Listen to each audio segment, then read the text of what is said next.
Hi everyone, Intuitive Channel Sherry Lynn here. I hope you're well. People on a spiritual path often ask me, how do I create a spiritual practice? So if you're open to spiritual growth, there's really no wrong way to create a spiritual practice. It's really customized, personal preference, what resonates and feels good in your heart. So try things that don't feel good, rule them out, replace them with something new. I would say there are 5 main ways to create a spiritual practice, and the first would include meditation. So much has been written about, and there's so many meditations available. But the idea is to sit and be still and quiet the mind and let the mind rest and connect with that higher power, your higher self, the universe, spirit, source, all that is, whatever you feel it's called. Maybe there's no name for it, but meditate, try different ways and see what helps you get in the groove. See which way you look forward to sitting with, because that's going to be the clue of what you're going to be able to sustain. Okay, the second way is to become aware of our thoughts. And I know this sounds, it could sound funny to you. Be the observer of your thoughts. You're not who your thoughts are. You're oneness, you're beingness. And the thoughts are just the mind's chatter. And to become aware of our thoughts actually helps us to grow out and see that our thoughts are very powerful. They're creating our world, and we can empower ourselves to recognize if we like the thoughts we're thinking, if they feel good, if they're positive, if they're putting out good energy, if they're raising our vibration or lowering it. So be aware of our thoughts. Shift the ones that aren't working into more positive, loving ones. Item number 3, gratitude. Having an attitude of gratitude is essential. For a spiritual practice, you might want to create a separate gratitude journal and start with thinking of 3 things that you're grateful for. And you can do this any time of the day, but be consistent in a time that works for you. I do it in the morning. And then you want to expand it over time to 3 things at the end of your day when you're unwinding. What are 3 things that I'm grateful for?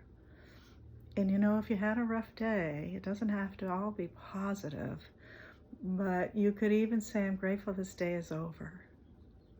And there's a new chance tomorrow to start fresh.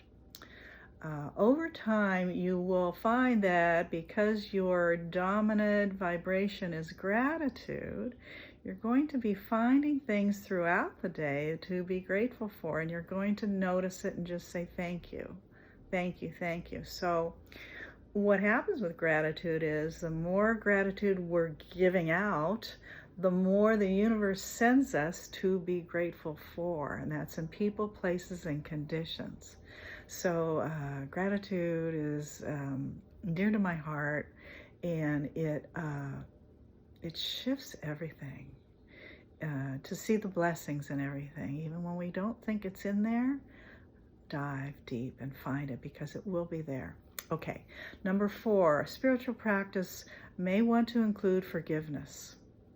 And this isn't something that I would say would be a daily activity. I'd say gratitude is daily, meditate daily, awareness of thoughts, but forgiveness is sometimes a tall order for people.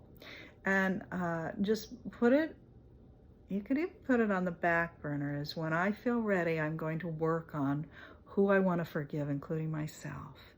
And it may take some time to build momentum for that one.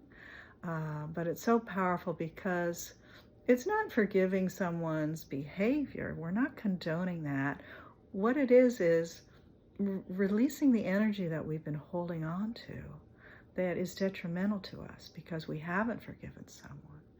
And I'm going to do a separate video on radical forgiveness by the wonderful Colin Tipping, which really pinpoints how to go about doing it effectively, how to go about forgiving effectively. And it's really a metaphysical approach and a higher realm approach to seeing what happened.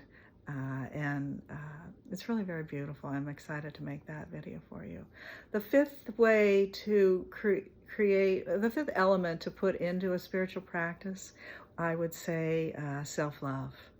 And this is a lifelong opportunity to find ways to be more kind and loving to ourselves, to become aware and not beat ourselves up when we recognize we just weren't kind and loving to ourselves, and to give ourselves permission to be more loving, even if it's an old habit of not being so nice to ourselves and it's ingrained and very familiar.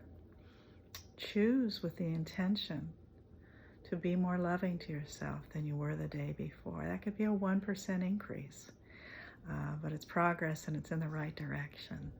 So those are the 5 ways that I would recommend what to put into a spiritual practice: meditation, awareness of your thoughts, gratitude, forgiveness, and self-love. And let me know in the comments below what you think. And if you're coming up with other things to include in your own spiritual practice, let us know what's working for you. All my love, you can't do this wrong. Bye for now.